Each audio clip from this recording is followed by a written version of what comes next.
కమలం కంచుకోట బంకీపూర్లో ప్రశాంత్ కిషోర్ విజయ బావుటా ఎగరవేశారు. బీజేపీ నేతలకు షాక్ ఇచ్చారు. గత బీహార్ అసెంబ్లీ ఎన్నికల్లో ఘోర పరాజయం చవిచూసిన ప్రశాంత్ కిషోర్ ఉప ఎన్నికల్లో మాత్రం తన సత్తా చాటుకున్నారు. కులం, మతం వంటి అంశాల జోలికి పోకుండా ప్రజా సమస్యలనే ప్రస్తావిస్తూ ఎన్నికల ప్రచారం చేసిన ప్రశాంత్ కిషోర్ ఈసారి మాత్రం ఓటర్లను ఆకట్టుకోగలిగారు, విజయం సాధించారు.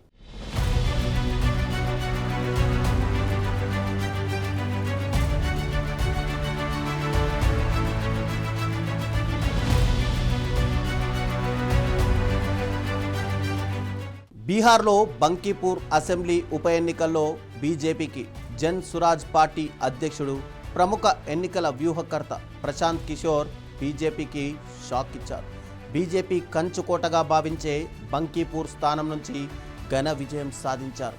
తొలి రౌండ్ నుంచి ఆధిక్యం ప్రదర్శించిన ప్రశాంత్ కిషోర్ 18,964 ఓట్ల తేడాతో విజయం సొంతం చేసుకున్నారు.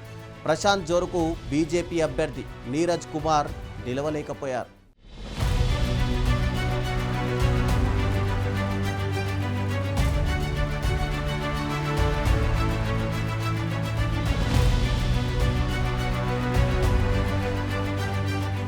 బీహార్లో బంకీపూర్ అసెంబ్లీ నియోజకవర్గంలో బీజేపీ జాతీయ అధ్యక్షుడు నితిన్ నబీన్ నుంచి ప్రాతినిధ్యం వహించేవారు.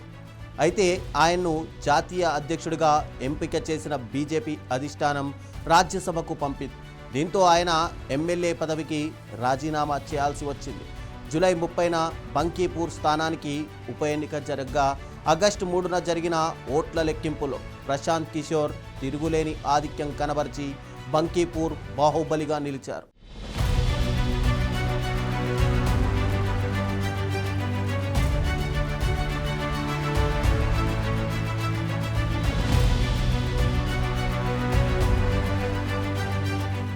సరిగ్గా ఏడాది క్రితం జరిగిన అసెంబ్లీ ఎన్నికల్లో నితిన్ నబీన్ తన సమీప ఆర్జేడీ అభ్యర్థి రేఖా కుమారి పైన దాదాపు 52,000 ఓట్ల మెజార్టీతో గెలుపొందారు.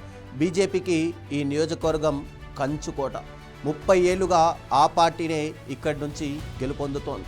అలాంటి నియోజకవర్గంలో అందరి అంచనాలను తనకిందులు చేస్తూ జన్ సురాజ్ పార్టీ అధినేత ప్రశాంత్ కిషోర్ తన సత్తా చాటారు.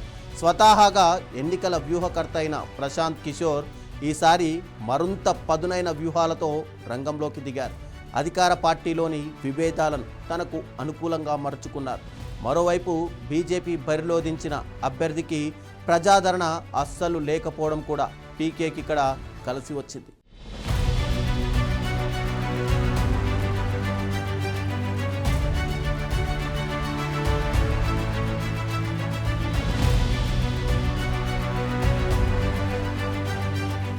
గత అసెంబ్లీ ఎన్నికల్లో జన్ సురాజ్ పార్టీ 243 స్థానాల్లో 238 స్థానాల్లో పోటీ చేసింది.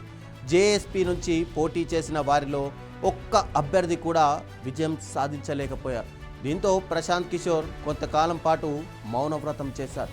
రాజకీయ పరిస్థితులను ఎప్పటికప్పుడు పరిశీలించే అలవాటున్న ప్రశాంత్ కిషోర్ అవకాశం కోసం ఎదురు చూస్తూ వచ్చారు. ఉప ఎన్నిక షెడ్యూల్ రావడంతో ఆయనే స్వయంగా ఎన్నికల బరిలో నిలవాలని నిర్ణయించుకున్నారు. బీజేపీని నేరుగా ఎదుర్కోవాలని డిసైడ్ అయిన పీకేకు బంకీపూర్ ఓటర్లు అండగా నిలిచారు. భారీ మెజార్టీతో గెలిపించారు.